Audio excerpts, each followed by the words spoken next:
Sir, കേരളത്തിലെ startup അന്തരീക്ഷം രാജ്യത്ത് തന്നെ ഏറ്റവും മികച്ചതാണ്. കേന്ദ്ര വാണിജ്യ മന്ത്രാലയവും സ്റ്റാർട്ടപ്പ് ഇന്ത്യയും സംയുക്തമായി ഏർപ്പെടുത്തിയ ദേശീയ സ്റ്റാർട്ടപ്പ് റാങ്കിങ്ങിനെ അടിസ്ഥാനപ്പെടുത്തിയുള്ള 2022 ബെസ്റ്റ് പെർഫോമർ പുരസ്കാരം ലഭിച്ചത് കേരളത്തിനാണ്. കഴിഞ്ഞ 3 വർഷവും കേരളത്തിന് ടോപ്പ് പെർഫോമൻസ് പുരസ്കാരം ലഭിച്ചിരുന്നു. സാർ, വെഞ്ചർ ക്യാപിറ്റൽ ഫണ്ടിംഗ് വഴി 5500 കോടി രൂപ സ്റ്റാർട്ടപ്പുകളിലേക്ക് നിക്ഷേപമായി സമാഹരിക്കാനും 50,000 തൊഴിലവസരങ്ങൾ സൃഷ്ടിക്കാനും സ്റ്റാർട്ടപ്പ് മിഷന് കഴിഞ്ഞിട്ടുണ്ട്. സംസ്ഥാനത്ത് ഇതിനകം രജിസ്റ്റർ ചെയ്ത സ്റ്റാർട്ടപ്പുകളുടെ എണ്ണം 5000 കടന്നിരിക്കുന്നു. സാർ, 100 മുതൽ 150 ആളുകൾ വരെ ഒരുമിച്ചിരുന്ന് തൊഴിലെടുക്കാൻ കഴിയുന്ന വർക്ക് നിയർ ഹോം കേന്ദ്രങ്ങൾ കേരളത്തിൻ്റെ ചില ചെറു പട്ടണങ്ങളിലും ഗ്രാമങ്ങളിലും ഇന്ന് പ്രവർത്തിക്കുന്നുണ്ട്. കാസർഗോഡ്, കൊട്ടാരക്കര, കണ്ണൂർ, കൊച്ചി, കോഴിക്കോട്, പാലക്കാട്, തിരുവനന്തപുരം എന്നീ സ്ഥലങ്ങളിൽ ഇത്തരം ലീപ് സെൻ്ററുകൾ പ്രവർത്തിക്കുന്നുണ്ട്. ആലപ്പുഴ, മഞ്ചേരി, സുൽത്താൻ ബത്തേരി, ചാലക്കുടി തുടങ്ങിയ പ്രദേശങ്ങളിലും 100 മുതൽ 200 പേർ വരെ പ്രവർത്തിക്കുന്ന സ്വകാര്യ IT കേന്ദ്രങ്ങളുണ്ട്. മറ്റ് കേന്ദ്രങ്ങളുണ്ട്, ഞാൻ ആ സ്ഥലങ്ങളെടുത്ത് പറയുന്നില്ല. സർ, മുൻ ബജറ്റിൽ സർക്കാർ പ്രഖ്യാപിച്ച നഗരങ്ങളിലെ വർക്ക് നിയർ ഹോം പദ്ധതിയുടെ സാധ്യതകളെയാണ് ഇത് കാണിക്കുന്നത്. ആഗോള കമ്പനിയായ സോഹോ കോർപ്പറേഷൻ്റെ രാജ്യത്തെ 2ാമത്തെ റെസിഡൻഷ്യൽ ക്യാമ്പസ് കൊട്ടാരക്കരയിൽ സ്ഥാപിക്കാൻ തീരുമാനിച്ചിട്ടുണ്ട്. 100 കണക്കിന് പേർക്ക് ഇതുവഴി തൊഴിൽ ലഭിക്കുന്നതാണ്. സംസ്ഥാനമൊട്ടാകെ ലീപ് സെൻ്ററുകൾ വ്യാപിപ്പിക്കുന്ന പദ്ധതിക്കായി 10 കോടി രൂപ പ്രാഥമികമായി വകയിരുത്തുന്നു.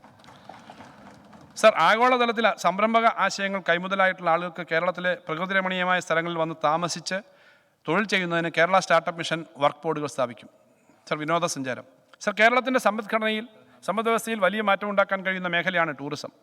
കോവിഡിന് ശേഷം ലോകമാകെ ജനങ്ങളുടെ ജീവിതത്തോടുള്ള കാഴ്ചപ്പാടിലും പണം ചെലവഴിക്കുന്ന രീതിയിലും മാറ്റങ്ങൾ വന്നിട്ടുണ്ട്.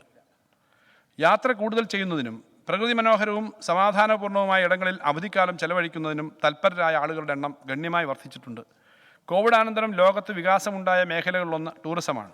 മുൻപ് ചെറുപ്പക്കാരായിരുന്ന ടൂറിസ്റ്റുകളിൽ ഭൂരിഭാഗമെങ്കിൽ ഇന്ന് റിട്ടയർ ചെയ്തവരും മുതിർന്ന പൗരന്മാരും കുടുംബം ഒന്നാകെയും സ്ഥിരമായി യാത്രകളിൽ ഏർപ്പെടുന്നു. മികച്ച കാലാവസ്ഥയുള്ളതും വൃത്തിയുള്ളതും അടിസ്ഥാന സൗകര്യങ്ങൾ നല്ല നിലയിലുള്ളതുമായ സ്ഥലങ്ങളാണ് ടൂറിസ്റ്റുകൾ യാത്ര പോകാനായി തിരഞ്ഞെടുക്കുന്നത്.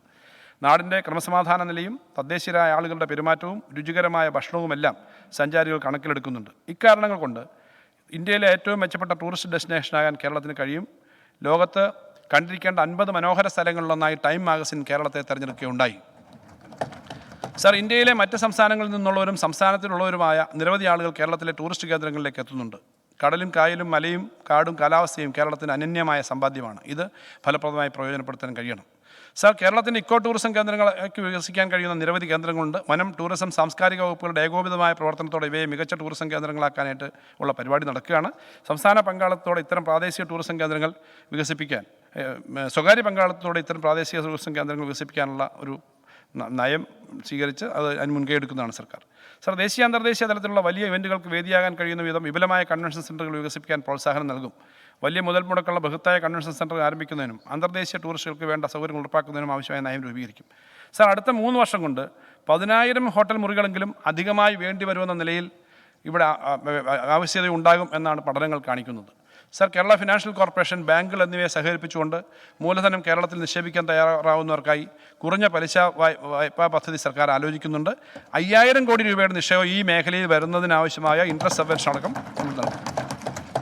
സാർ, തിരഞ്ഞെടുത്ത 20 ഡെസ്റ്റിനേഷനുകളിൽ 500-ന് മുകളിൽ ആളുകൾക്ക് ഒരുമിച്ച് വരാനും കൂടിച്ചേരാനുമുള്ള സൗകര്യങ്ങൾ സജ്ജമാക്കാൻ സർക്കാരിൻ്റെയും തദ്ദേശ സ്വയംഭരണ സ്ഥാപനങ്ങളെയും സ്വകാര്യ മേഖലയും കൂട്ടിയോജിപ്പിച്ചുകൊണ്ട് പ്രത്യേക പദ്ധതി തയ്യാറാക്കും. സാർ, ആദ്യഘട്ടമായി വർക്കല, കൊല്ലം, വൺട്രോത്തുരുത്ത്, ആലപ്പുഴ, മൂന്നാർ, ഫോർട്ട് കൊച്ചി, പൊന്നാനി, ബേപ്പൂർ, കോഴിക്കോട്, കണ്ണൂർ, ബേക്കൽ എന്നിവിടങ്ങളിൽ ഈ സൗകര്യമൊരുക്കും. 50 കോടി രൂപ ഇതിനായിട്ട് വകയിരുത്തുന്നു.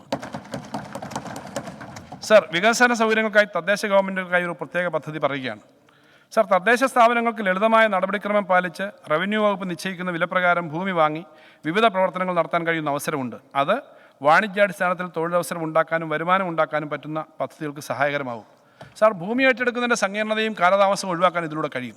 ഓരോ വർഷവും ലഭിക്കുന്ന തുച്ഛമായ ഫണ്ട് ഉപയോഗിച്ച് കാര്യങ്ങൾ ചെയ്യുന്നതിന് പകരം ഒരുമിച്ച് ഫണ്ട് പൂൾ ചെയ്ത് വേഗത്തിൽ പദ്ധതികൾ നടപ്പിലാക്കാൻ കഴിയും.